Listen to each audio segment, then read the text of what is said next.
Hamann and Benson. A vision for your future. Le journal des stratèges. Et donc, Oceanix, ce sont des îles, des villes flottantes, même, encore mieux.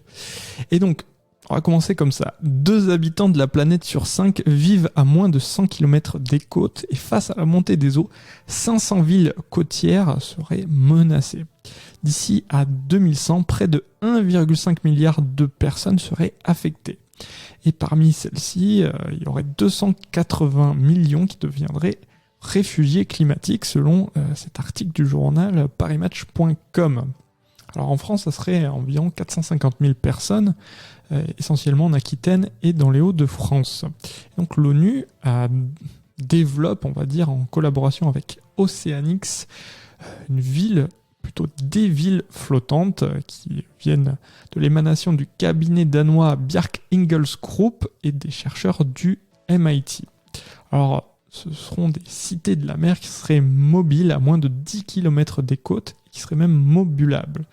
Elles seraient composées de quartiers, de plateformes hexagonales de 2 hectares, limitées à une hauteur de 6 étages pouvant accueillir 300 habitants.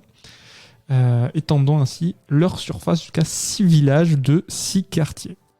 Alors, ce qui est super intéressant, c'est qu'ils sont 100% éco-responsables et réalisés en matériaux durables, qui s'appelle le biorock, qui est un corps naturel formé par les minéraux sous-marins qui se renforcent au fil du temps.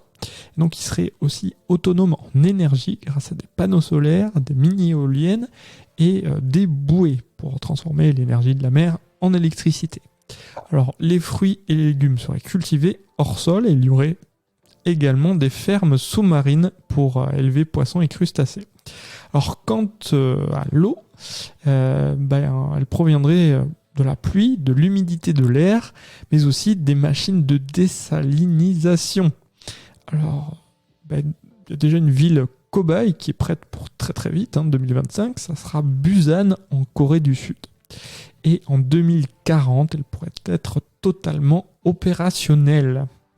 Si vous aimez cette revue de presse, vous pouvez vous abonner gratuitement à notre newsletter qui s'appelle La Lettre des Stratèges, LLDS, qui relate, et cela gratuitement, du lundi au vendredi, l'actualité économique, technologique, énergétique, mais aussi de l'hydrogène, et puis de tout ce qu'on trouvera super intéressant pour votre vie.